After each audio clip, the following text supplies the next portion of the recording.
Ang hindi nagpasa ng kanyang krus at sumunod sa akin ay hindi karapat-dapat sa akin. Ang nag-iingat ng kanyang buhay ay siyang mawawala. Mawawalan ito at ang nawawala ng kanyang buhay dahil sa akin ay magkakamit ito. Ang tumanggap sa inyo ay tumatanggap sa akin at ang tumanggap sa akin ay tumatanggap sa nagsugo sa akin. Ang tumanggap sa isang propeta dahil siya propeta ay tatanggap ng gantimpala ukol sa propeta at ang tumanggap sa isang taong matuwid dahil siya ay matuwid ay tatanggap ng gantimpalang nauukol sa taong matuwid. At sino mang magbigay ng kahit isang basong tubig na malamig sa isang maliit na tao, dahil ito'y alagad o tinitiyak ko sa inyong tatanggap siya ng gantimpala. Matapos tagubilinan ang 12 alagad, umalis si Jesus upang magturo at mangaral sa mga bayang malapit roon ang mabuting balita ng ating Pinupuri ka namin, Panginoong Yesu Cristo.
Glory to God, Lord to Jesus, Lord to Holy Spirit.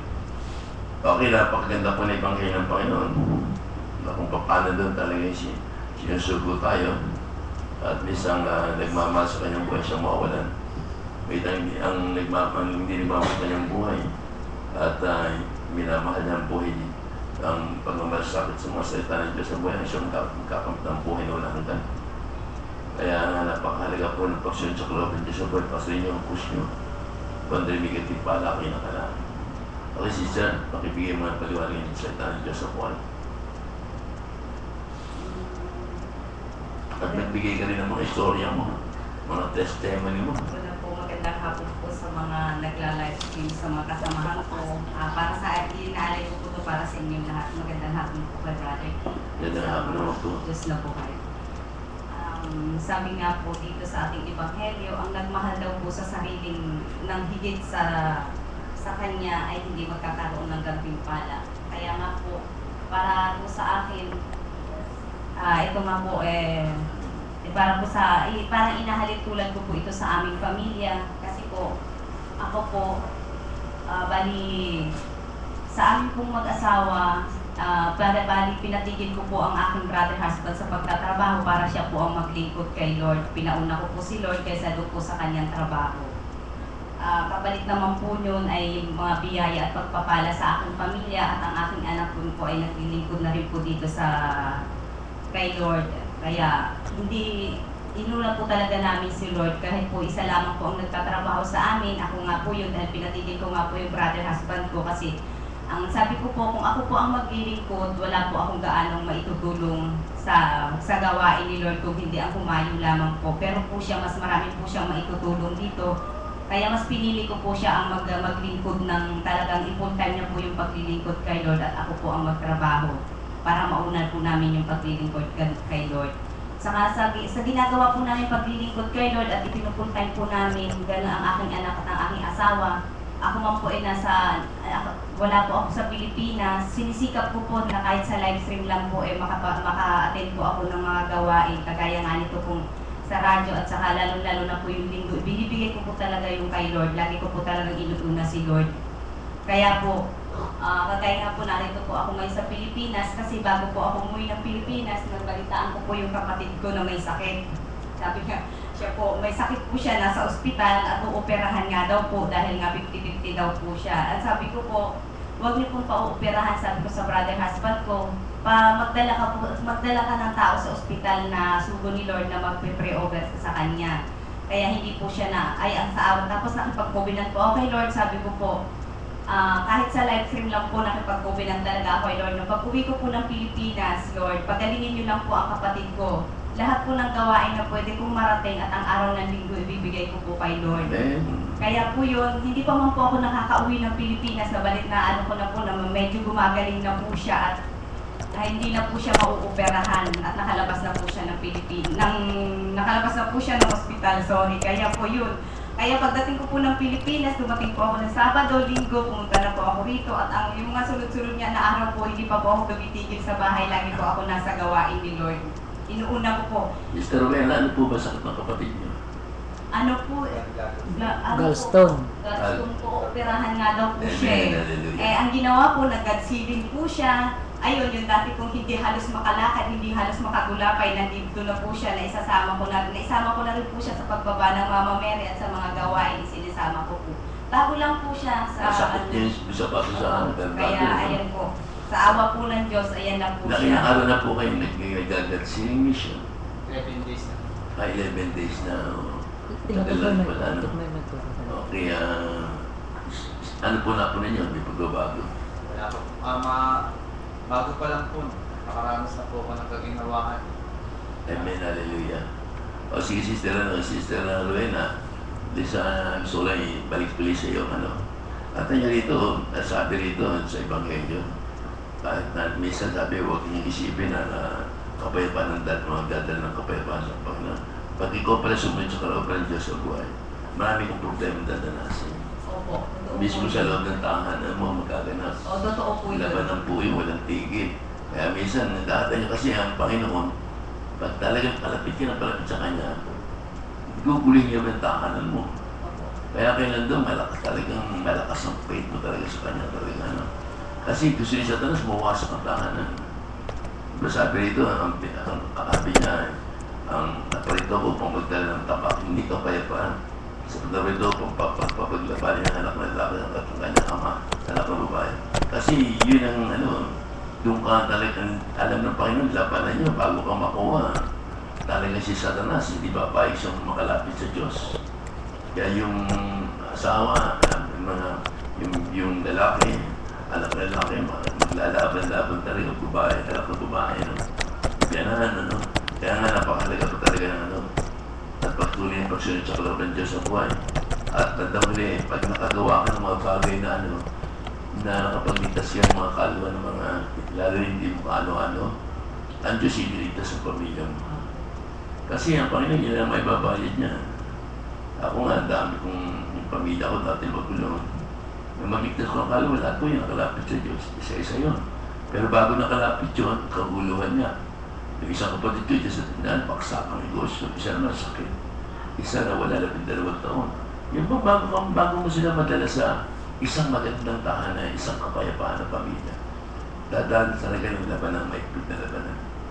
Kaya ikaw asama mo yung maikpit na labanan pagkagayon sa buhay mo. Kaya ikaw lagi kang ready, lagi kang at least pagpunawa, pagmamahal, at at least bayaran mo yan ang kaluluwa ng iba. Magligtas ka ng ibang kaluluwa at ang pamilya mo ililigtas sa Diyos sa buhay. Yun ang ano niya, yun ang paaya niya sa atin pag naglilingkod tayo kay Lord. Tsaka gawin mo siya number 1 sa buhay mo. Kasi pag ginawa mo siya number 1, ang Panginoon, at least aron, ibibigay niya lahat ng para sa iyo. Hindi pwede mahal ko lang anak mo asawa mo, kailan siya number 1. Amen, ano? Ano nasasabi mo sa buhay mo yan? Sa buhay po namin ngayon, sabi nga po kahit naglilingkod ka na kay Lord, dumarating pa rin yung mga pagsubok. Dinadanas po namin yun, yung mga pagsubok, minsan kaguluhan ng pamilya, pag-aaway. Dinaranas po namin yun, pero pinauupayan ko po lahat yung kay Lord. Alam ko naman po hindi niya po papahintulutan na magtuloy-tuloy po yung kaguluhan ng pamilya namin. Kasi po, lingkod na nga po ni Lord ang aking brother husband at ang aking anak. At ako naman po ay nagsusumikap din. Kaya, hindi po porkit nalingkod ka na ni Lord, hindi ka daradanas ng pagsubok. Mas matindi po ang pagsubok pag lingkod ka na ni Lord. Mas mahigpit po lalim. Mas mahigpit po ang labanan. Ito darating na taon ito, kailan natin total surrender, total consecration.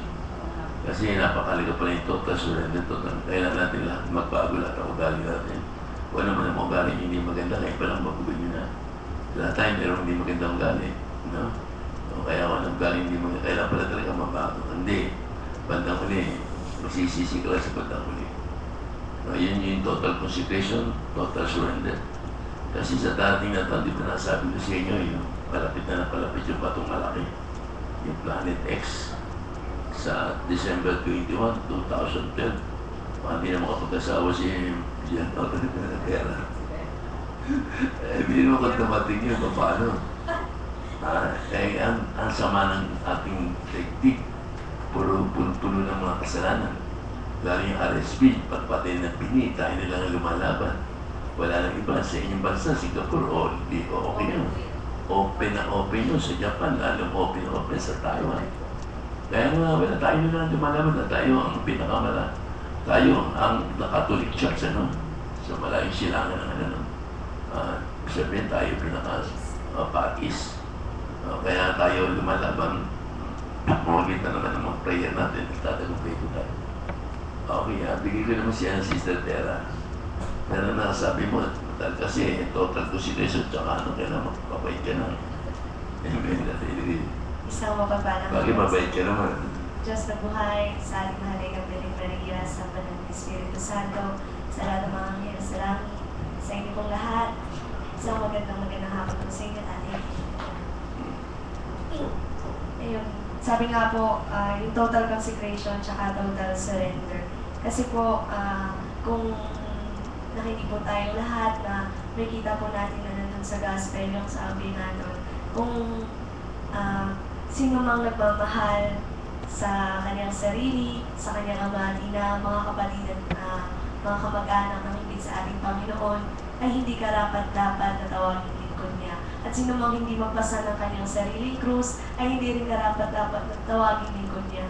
Kasi nga po, even yung ating Panginoon, pinasan niya yung krus, totally, kung tutuusin, hindi kanya yun. Mga kasalanan natin yun. Pero, inumpisahan niya po yung example na ipakita sa atin na kung gusto natin maglingkod sa ating Panginoon, kailangan din na harapin natin yung mga pagsubok na ibibigay niya. At ayun nga po, pasanin natin yung krus na sa atin ibinigay. Kasi yun din po yung magiging way para makakita tayo sa langit. Sabi nga po yung mga pagsubok, o yung mga tinatawag natin na parusa, hindi naman po bigay yun ng ating Panginoon. Ipinahintulot naman po niya yung parang yung kanyang lingkod na si Hope. Di ba po kumbaga parang binigyan lang niya ng permiso si